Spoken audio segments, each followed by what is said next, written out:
his all the time. We are family. Outstanding effort again. We're busting ours to kick yours.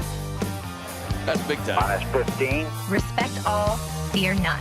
Oh, did he belt that one? Intensity is not a perfume. It was a no-doubter. 5, 4, 3, 2, 1.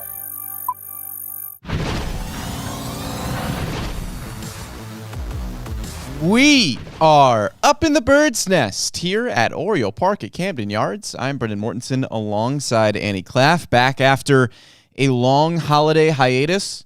We haven't done a podcast all year. No, we I have hate not. that joke. Yeah, God, I hate that joke. That's the worst joke of the new year. It's officially baseball season. that's true. The Ravens, Fortunately. you were at whatever football game happened on Sunday, whatever you want to call that whole thing.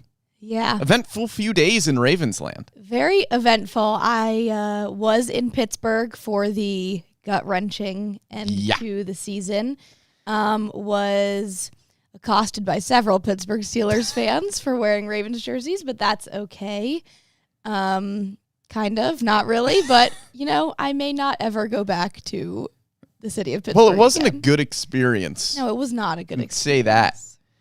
I don't know if you should be allowed back in Pittsburgh after what happened to the Ravens on Sunday. Oh my gosh. I'm not saying it was you, but... Wait, I'm starting to think it's my fault. I've been now 3 years in a row to the Ravens' final game of the season? Formerly known Heinz Field for Ravens Steelers, and they have not done well. so I'm never going back. Okay. Yeah. I guess that Heard is it a here lesson first. learned. Heard it here first. Well, this is not a Ravens podcast. We're not going to throw out our head coaching takes. There's 35 days until pitchers and catchers report. It's fully Orioles season. Welcome to the Orioles podcast. You can get in your Ravens podcast fill elsewhere for those head coaching takes, but we've got baseball takes to talk about because we haven't podcasted in a few weeks, and some things have happened. Notably, Zach Eflin returning to the Orioles rotation. That's why you tune into the Bird's Nest. We have said all offseason long that he was a very good candidate to return to this rotation, and he ultimately does on a one-year deal with a mutual option for 2027. We're going to talk about that. We're going to talk about the rotation. We're going to talk about a very interesting waiver claim in Big Christmas. We'll wrap up the show with that, but let's start with the reunion with Zach Eflin. As mentioned, he signs a one-year deal with a mutual option for 2027. Eflin, of course, was acquired by the Orioles from the Tampa Bay Rays at the 2024 trade deadline. Had a really strong end to that season in 9 starts. Comes into 2025, looks really good. 3 consecutive starts of 6+ innings, 3 earned runs or fewer. And then the injury bug hits, and it's a really down 2025. So his outlook for 2026 was kind of clouded in a little bit of mystery, and there is still a little bit of mystery there that we will get into with his health.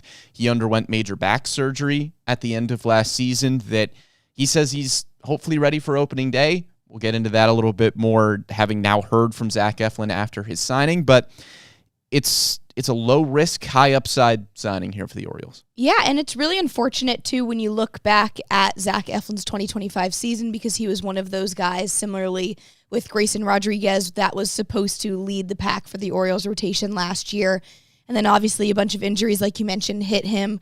Also, apologies, I'm a little under the weather, so if the voice starts breaking up, Nobody would have noticed. Why. Nobody would have noticed, maybe. I don't know. That's what happens when you sit out in below freezing for so long. But anyway, so with Zach Eflin, it is a great sign, and he was very open about this with how lucky and grateful he was to be given the opportunity to kind of make a redemption for himself in Baltimore after posting really good numbers after the trade deadline in 2024 and then coming back in 2025 with those expectations, but not necessarily doing that because he was sought to maybe be the ace, if not number 2 guy all of 2025 season, and then that didn't work out that way. So he's mentioned now after this back surgery that he has felt the best he's ever felt in his career because this has been a very long time nagging injury for Eflin.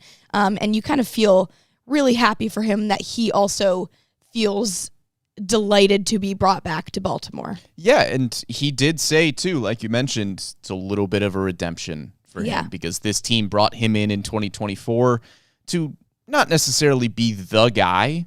At that point, Kyle Bradish was still in the fold. Obviously, you had Grayson Rodriguez as well. You were hoping that those two guys would lead your rotation for years to come. Zach Eflin, if he's your number 3 in your rotation at that point, you feel really good about where your rotation is at. And in his 9 starts in 2024, you thought he could be more than that as well. It was a 2.60 ERA in those 9 starts, and then starts 2025 with those 3 really, really good starts.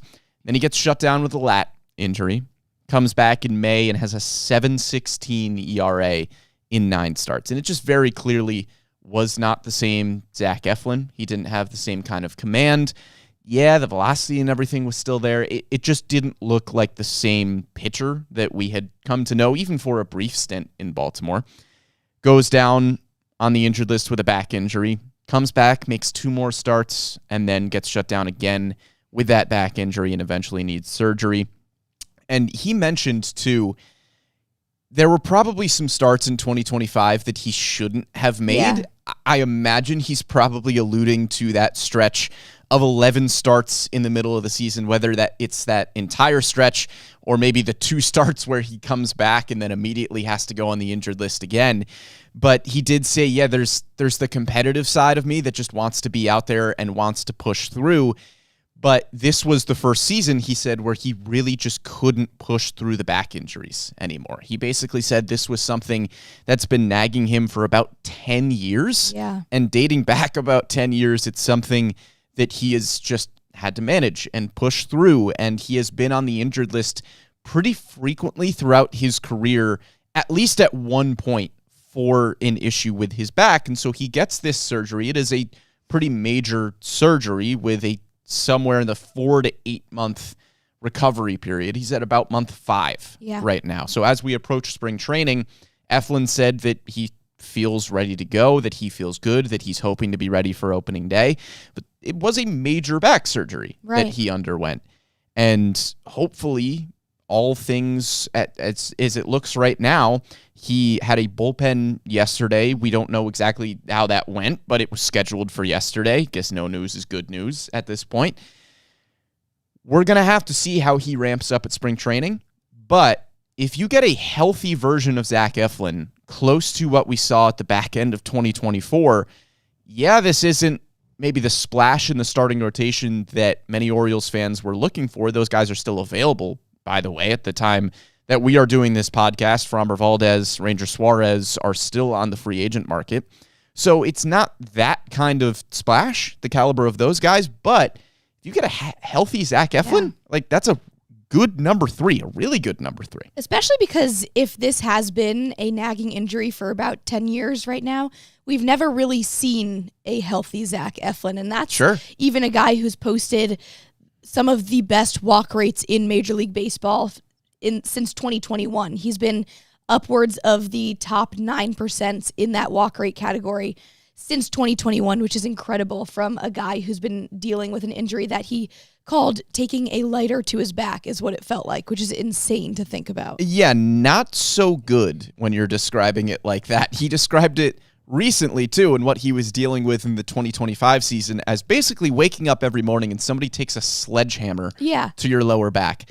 And you can imagine what that does for a pitcher. And Eflin talked about it a little bit as well, where you start to develop some bad habits because in 2025, okay, all of a sudden you're delivering a baseball in a different way because you were trying to compensate for your back not operating the way that you want it to. You're generating torque differently. You're using your lower half differently. You're not pushing off in the same ways.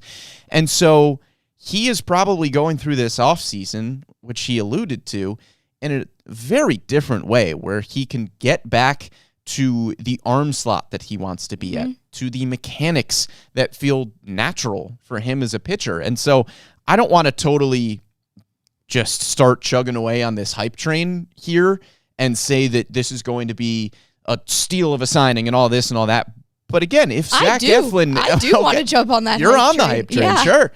But if Zach Eflin is healthy, we have seen shades of that in Baltimore. It's not a large sample size. We're talking about a dozen starts from the 9 that he made to end 2024 and the 3 that he made to start the season in 2025. those dozen starts, he's a really good pitcher over that stretch. It's a 2.70 ERA, 55 strikeouts, 12 walks. He's going deep into games, 6 innings in 10 of those outings. And you bring him in not with the assumption that that is what he is going to be, but the upside is there for him to be that. And so, again, committing the contract that you are committing to Zach Eflin, it's just a 1-year deal with a mutual option for 2027. You're not relying on him to be the guy like you were entering the 2025 season.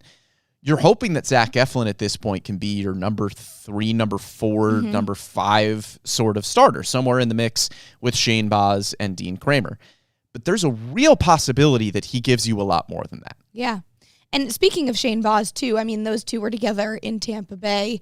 Baz even said on the Zoom press conference that it's one of the best guys that he's ever played with in Zach Eflin.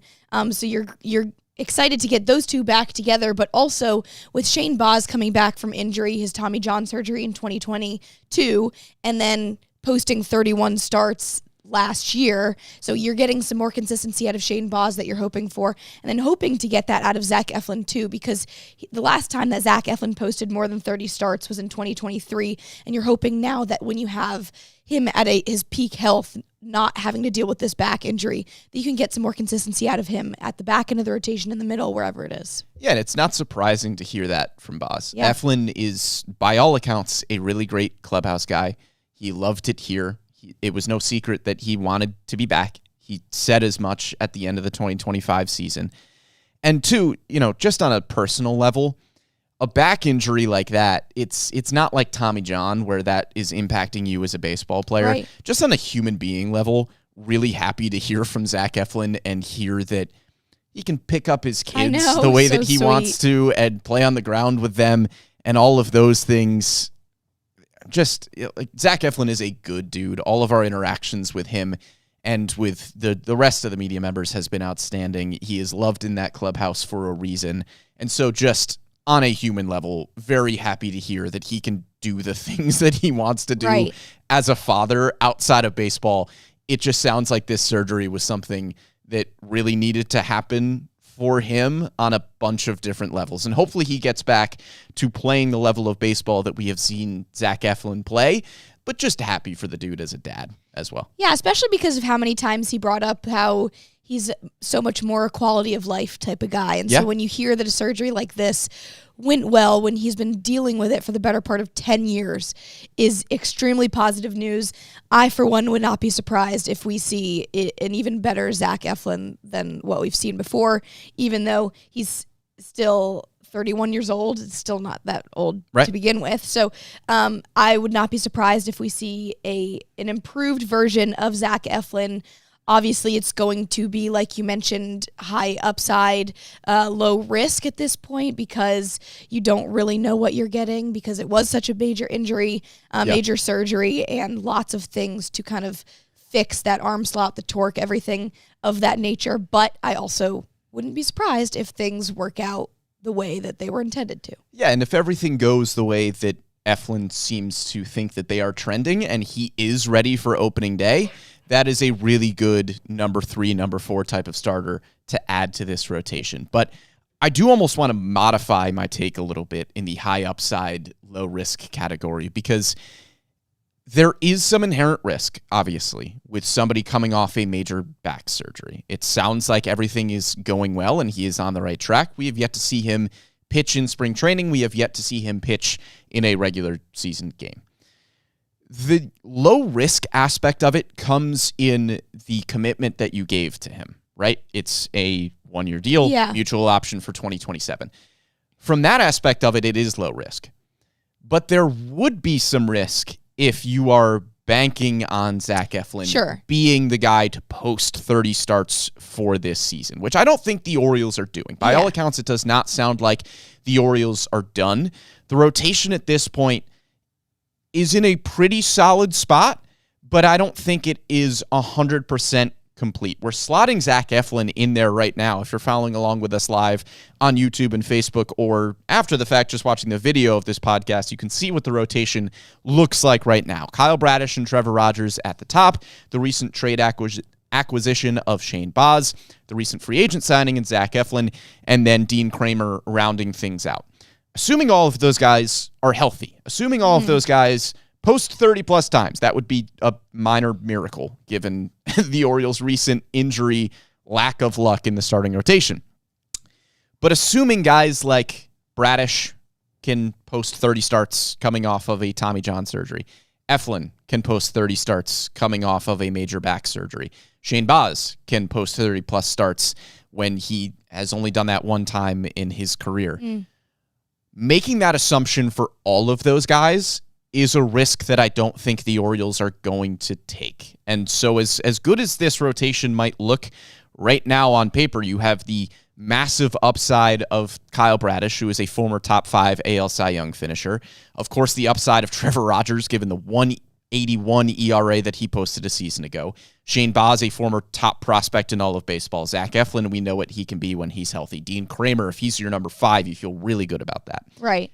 You feel solid about this rotation on paper, but there are some question marks there, and I think enough question marks for us to say, okay, this Eflin signing has the potential to be a really, really good addition, but I don't think they're done here. Right, and I think that when we say low risk, or at least in my mind, I consider Zach Eflin low risk because of the acquisition in general, just getting him to add rotation depth, because that is exactly what I would consider Eflin at this point.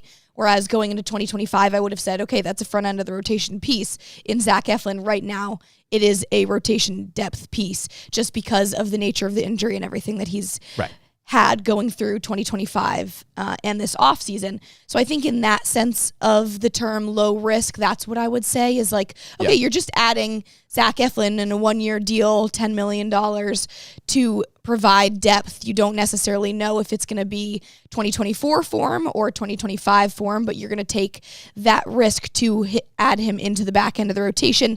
Maybe he shows out better than even before. And in terms of Shane Baz as well, you mentioned that upside, just having him with all that team control is huge, especially after giving up Grayson Rodriguez. So you're right, when you do look at this rotation, it looks very good in terms of you're banking on a lot of hope for all of them to perform to kind of the expectations or the ceiling that they have all provided in the past. Of course, that goes without mentioning that if you add in another big free agent signing at the front end of the rotation, then it makes the rotation all the more better. That is not a surprise to anyone. But I think that when you look at it right now, adding Zach Eflin in a low-risk standpoint makes the rotation better than it was before. Because before you had, even without Shane Baz, you had Cade Povich, Tyler Wells at the back end of the rotation. Right. Now you're pushing Dean Kramer to the back, or just kind of for our order of circumstances. We don't necessarily know what it's going to be.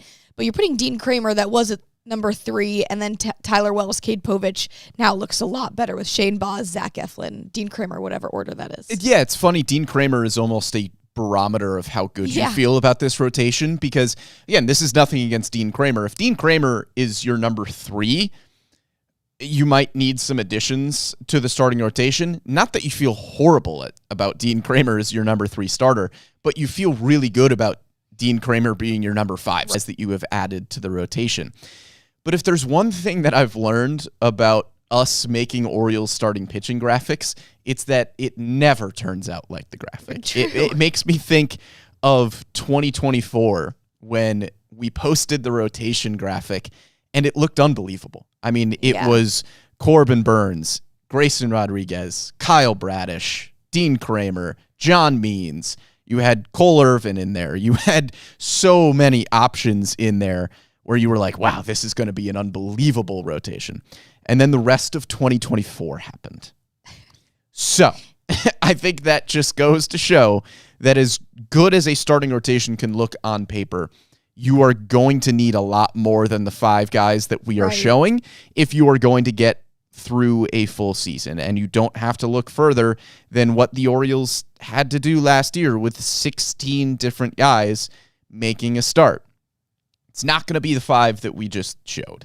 And as high as the upside might be for a lot of those arms, not many of them have posted 30-plus games consistently in their career, really outside of Dean Kramer. Zach Eflin has done it before, but has hit the injured list at least once a lot in his career. Trevor Rogers, we know the injury history there. Kyle Bradish, of course, coming off a major injury. Shane Baz, a few years removed from a major injury. So you just need more stability, whether that's the Orioles bringing in somebody of the Framber Valdez, Ranger Suarez caliber, and then your quality pitchers become your depth pitchers, or if it's more additions just to the depth side of things, you need more guys. And it's really good that pitchers like Tyler Wells and Cade Povich are not on that graphic. Nothing against them. You feel solid about them in your starting rotation. Cade Povich still has some quality upside. Tyler Wells looked really good to end last season. But you feel better about the state of the rotation if those guys are fighting for a spot and feel like good options rather than you're relying on them to post 25, 30 times. Yeah, so question for you here. Sure. When you bring up the 2024 rotation and what it was supposed to look like and how good it was supposed to be, and then things obviously didn't go according to plan, do you feel better now with the state of the farm and who's in AAA right now, who could potentially be those guys fighting for a spot in the rotation, whether that's at spring training or later down the road if injuries tend to happen? Obviously, there's Trey Gibson, Nestor Herman, Albert Suarez even, Cade Povich, Brandon Young, Chase McDermott, those guys. Do you feel better with that group of people than in 2024? Yeah, that's a good question, because going into the 2024 season, the Orioles farm system wasn't stacked with pitchers, but you did have guys like Grayson Rodriguez and DL Hall who weren't exactly prospects. They each had seasons under their belt at that point. DL Hall had made, I think, probably 30 appearances in his big league career going into the 2024 season, but not really as a starter. Grayson Rodriguez had 2023 where I think he made 15 starts, if I'm remembering correctly off the top of my head. So you had those two that felt like the really high upside options. You certainly didn't have the depth that the Orioles have right now. In AAA, you have the Trey Gibsons and the Nestor Hermans, and even further down the top 30, a name like Levi Wells, Jaron Watts-Brown.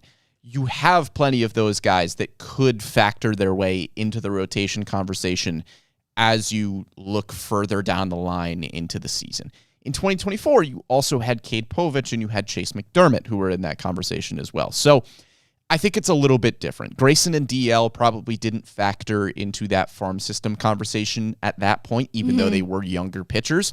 It was really the McDermott and the Povich tier of guys. And you have that tier right now, and it is a little bit more plentiful than it was a few seasons ago. So I don't know if there is anybody in AAA right now that you can look at as a young arm and say they are 100% ready to go.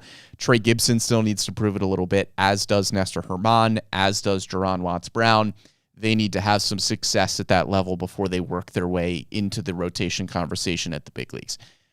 But I think there's more depth there than there was a few seasons ago. Yeah, and I think that that's something that the Orioles have tried to do at the big league level and the farm level the last few years, because I think 2024, 2025, the season stories have been injuries and trying to play the next man up mentality, but then running out of depth, if that makes sense. Sure. So I think that the front office right now is trying to aggressively fend off of that from happening again, which is why we're still hearing talks of maybe another signing coming out of free agency. But I think that with the way that the rotation looks right now, obviously with room and potential and trying not to get overly excited with what it looks right now, there is a chance for the unexpected and injuries. So you do feel good about the way it looks, especially compared to the end of 2025. Yeah, and something that we mentioned on previous podcasts as well is just that there is a trickle-down effect now when you are adding to the rotation,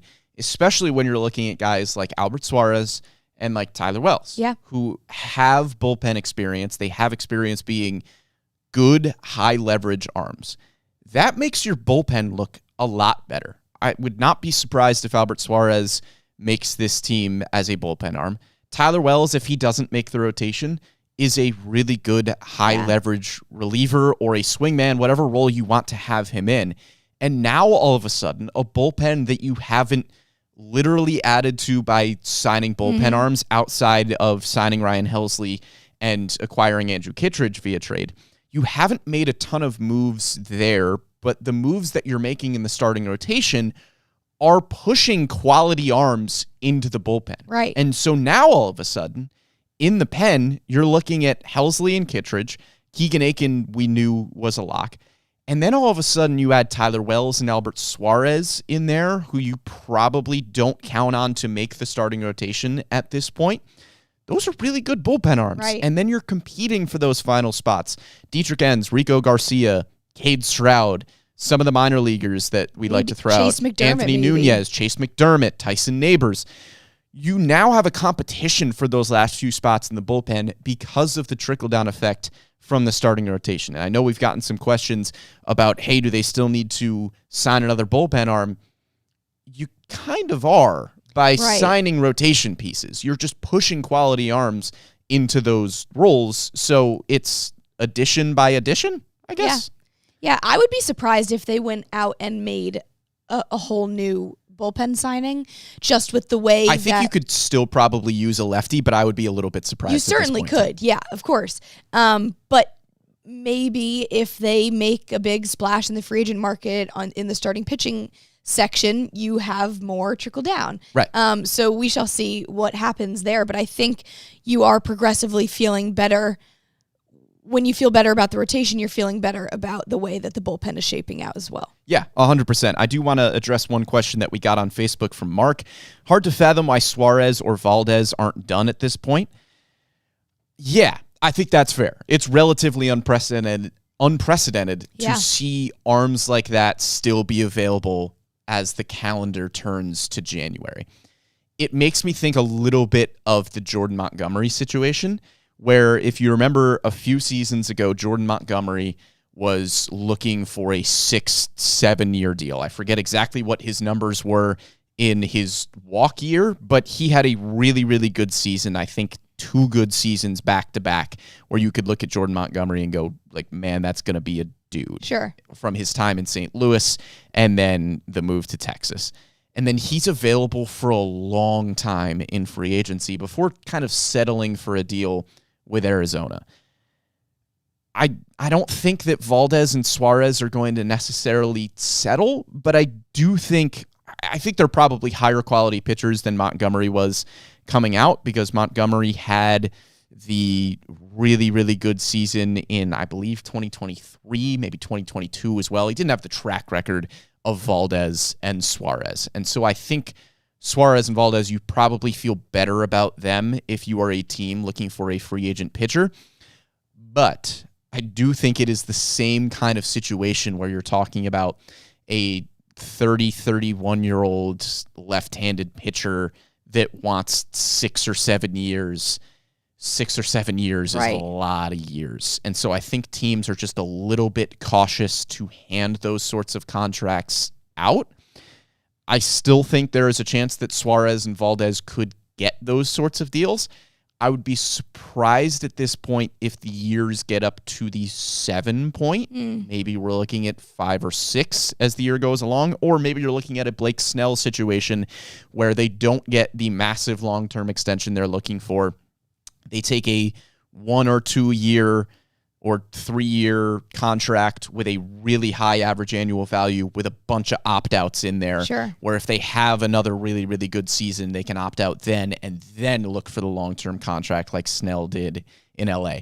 I think it's fair to ask why Suarez and Valdez are still available at this point, as we are now doing this podcast on January 7th, and they haven't been signed as of this afternoon. But I think we'll probably still see it eventually. I think teams are just a little cautious for that sort of long-term deal. Especially because we had the conversation earlier in the offseason of, okay, this free agent starting pitching class is very deep in terms of like, okay, your third tier or below kind of The free Eflin agent. tier of pitcher. Yes, the exactly. Eflins and the Lucas Giolitos. Exactly. Those sorts of arms provide good value. And you look at the list of kind of those free agents in that tier for starting pitchers, where a number of them below the top 2 tiers have signed different deals.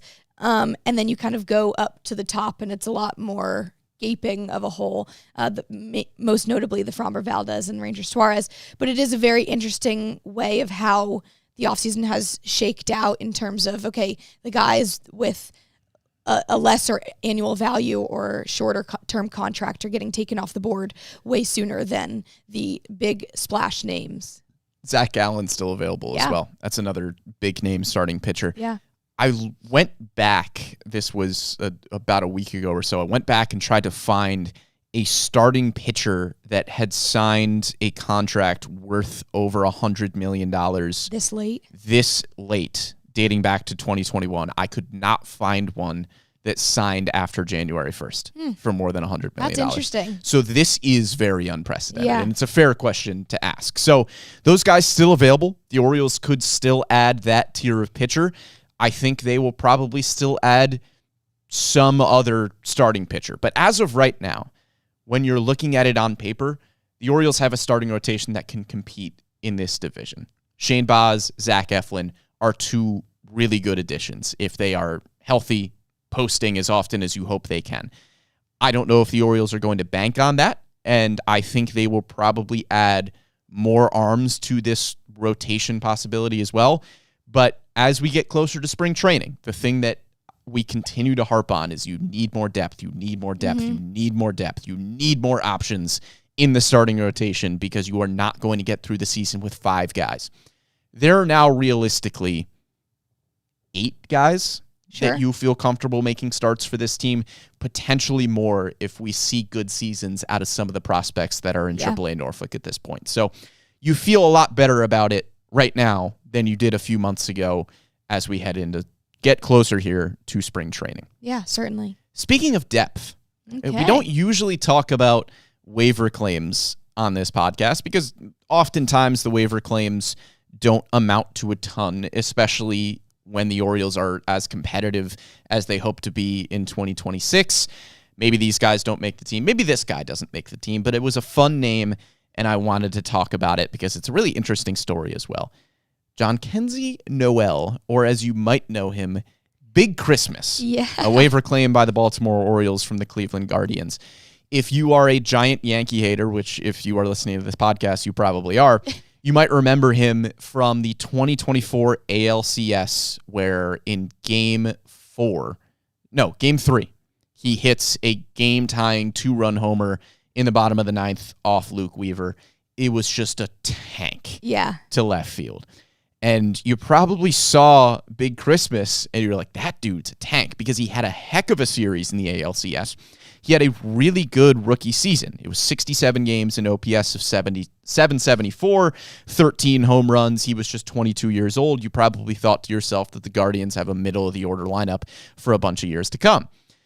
And now here we are in 2026, and he's on waivers. So it's a very interesting name, and he just kind of, quite frankly, had a disaster of a 2025. Right, which is too bad, especially because this is a guy that the Guardians had protected early from the Rule 5 draft, and then he ran out of options, and that's kind of why he was DFA'd ultimately, and then picked up by the Orioles, and who knows what's going to happen with him because the Orioles 40-man roster is so packed already because they have done so much this offseason to kind of fill out the depth, fill out the outfield, fill out bringing guys in like Pete Alonso, all that. So you don't necessarily know where Jhonkensy is going to fit in come opening day, if at all. Yeah. But it's still an exciting name to see being brought into the Orioles because this is a guy that, yes, has some concerns with his hit tool or contact, but it's one of those players where if he makes contact, then there's going to be damage.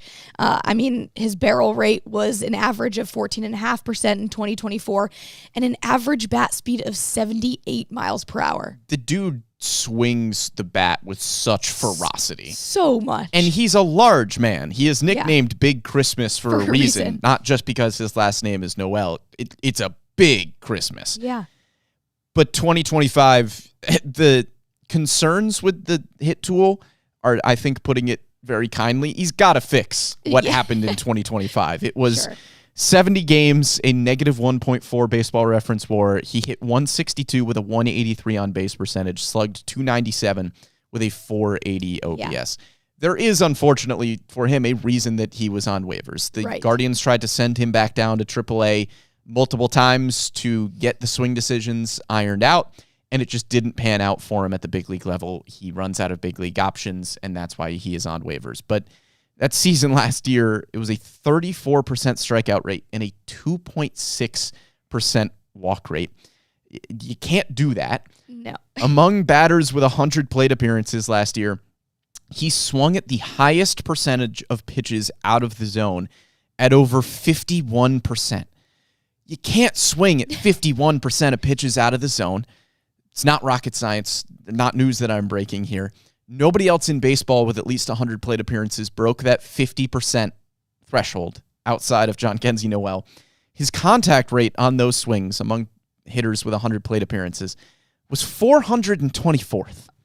So it's not the kind of thing where he's swinging out of the zone a lot, but he's making contact all the time. He wasn't. He was swinging and missing a lot. That being said, we saw what he could do in the 2024 season. There is a reason that the Orioles claimed him on waivers, because at just 22 years old, he put together a really good season at the big league level. Yeah. And yes, he had the swing and miss concerns then as well. Yes, he still struck out a lot, but the power numbers were there. He was still hitting for a decent enough average. He was kind of the stereotypical power hitter, where he played a corner outfield. The defense there was fine. He's got a cannon of an arm, but his range is pretty average. But he was hitting home runs. Yeah, he was striking out a lot, but he was putting runs on the board, and that's what's important. So if you can get him back to that 2024 form, you have a really good depth piece in the outfield and at your designated hitter spot. It's a big if, though. Right. And the roster spot is a question, because without minor league options, are you going to carry that guy on the 26-man roster for opening day? Yeah, because that means, like, who do you have starting in AAA Norfolk that you want on the opening day roster? And we have already talked about at length a good amount of them. Absolute logjam that the Orioles currently have position player-wise, especially in the outfield and first base, obviously, as well.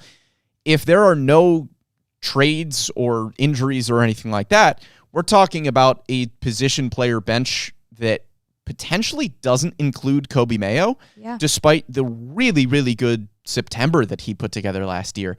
There's just not really a spot for him. If you've got a bench that includes Ryan Mountcastle, Jeremiah Jackson, Tyler O'Neill / Dylan Beavers, whichever one of those guys ends up on the bench to start the first game of the season, and Leody Taveras, who's your fifth outfielder, can play some center field, assuming that he is going to make the 26-man roster.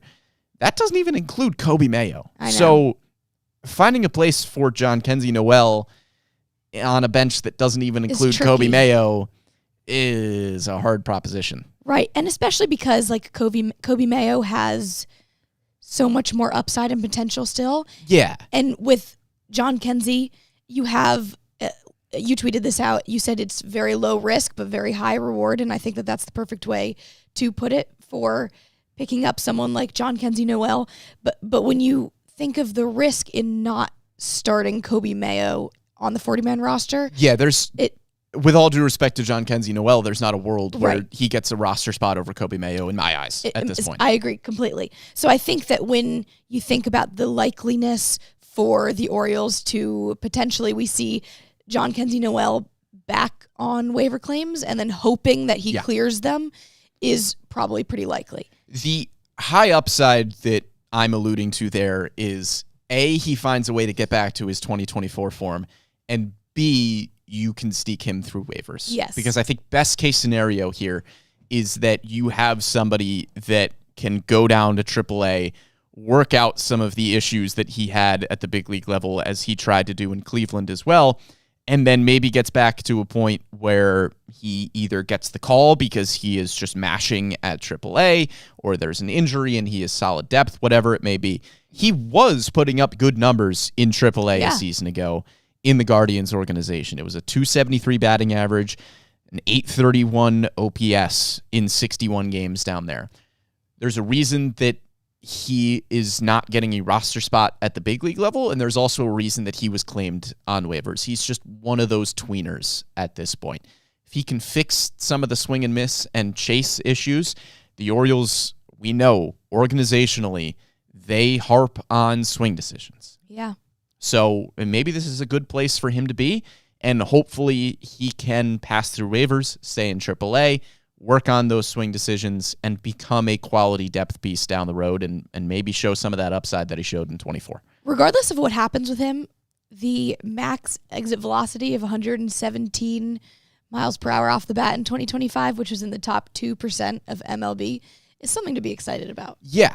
And you would love to have that guy starting in AAA if he clears waivers. That dude can swing the bat. Yeah. And also fun that the Orioles now have Big Christmas, a polar bear, and Jackson Holiday. Yeah, that's true. It's a lot of winter themed names. That's a lot of puns that the Orioles it's so many puns. Get And away I with. love making puns on this podcast, even though I'm terrible at them. So that's why we're hoping that John Kenzie Noel stays in the organization, mostly for the puns, also for the bat speed as well, and the potential power. But I think that'll just about do it for this week's edition of the Bird's Nest. Good to be back after a long hiatus and the holidays. Hope you had a wonderful start to your new year, and thank you for spending part of it with us here on the Bird's Nest. But this is an exciting time for us. It is fully baseball season in Baltimore at this point. We are just over 30 days from pitchers and catchers reporting for spring training.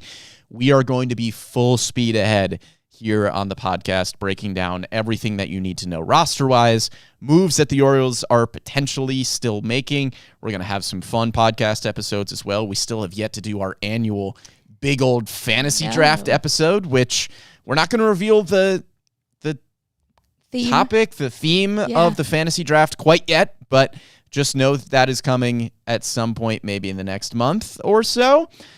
Thank you so much for following along with us live on YouTube and Facebook. If you didn't follow along with us live, you can catch us after the fact on Spotify, SoundCloud, Apple Podcasts, Google Podcasts, wherever you get your podcasts.